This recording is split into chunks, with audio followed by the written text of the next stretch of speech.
I have just finished reading one of the loveliest historical fiction books I've ever read, and I'm going to tell you all about it.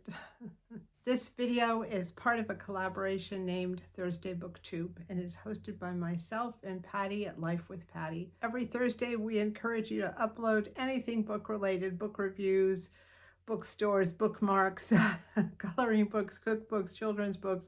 It's all about the love of reading. In order to participate, just upload a video, hashtag it Thursday BookTube, and tag myself in Life with Patty. All the info about that is in the description box, and we'll get you on the playlist.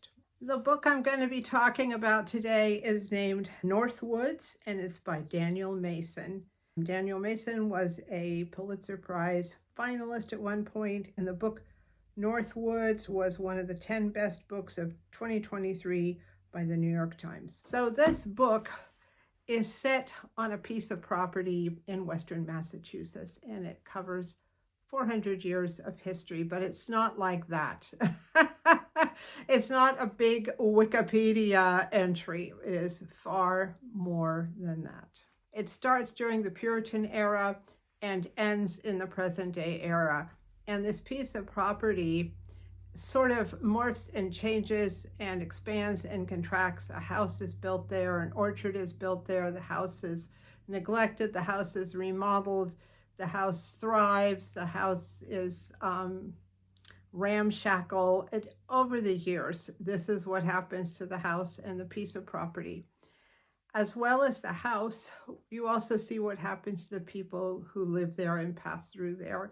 And this is not what you'd call a linear history. It's not like chapter 1, the Puritans, chapter 2, this.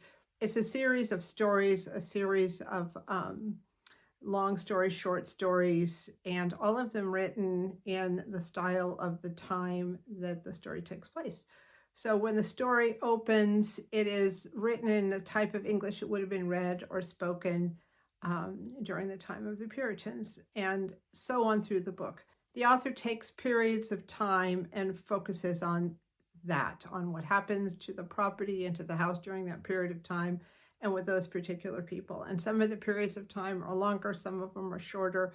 Some of the stories are longer, some of the stories are shorter, but there is this thread going through all of the stories that ties it together, and that is that piece of property and that old house in Western Massachusetts. I think one of the reasons that this book was so compelling to me is not only was it beautifully written, not only were the characters well developed and interesting, but that the stories were so heartfelt. And I don't mean heartfelt in the way that everything comes out great in the end. It's more about people being people. And sometimes it was for the good and sometimes it was for the bad. And in these different stories, there's love, there's hate, there's jealousy, there's betrayal, there's revelations, there's all sorts of manifestations of the human spirit and the human experience, no matter what century or what period of time the book is placed in. There's also a certain element of supernatural in there. There are some ghosts, there are some witchcraft. There's all sorts of things going in there that tie it all together, and it makes that piece of property in the house really a living, breathing entity with all sorts of things flowing through it, spiritual and otherwise. It's hard to get too much into the book without telling all the stories, but I think suffice to say that the stories are worth reading, and it is just beautifully done. Some of the stories are told first person, some of the stories are told third person. Some of the stories have to do with the people who live the house. Some of the stories have to do with people who visit the house.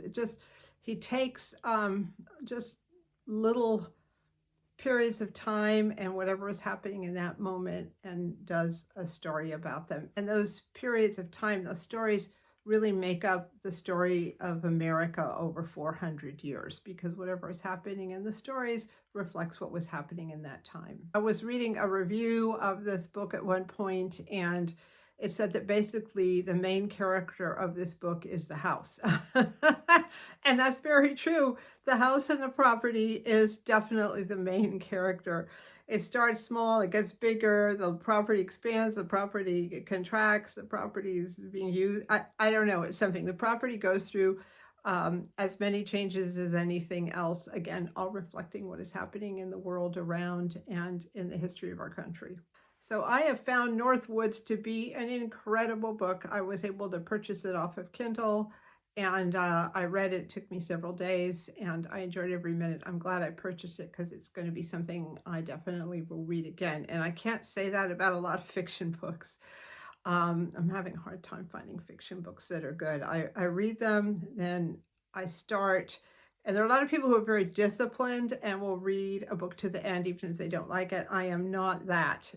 If the book's ridiculous, it's over immediately. But this book was really good and highly recommended. So interesting, so heartfelt, so human.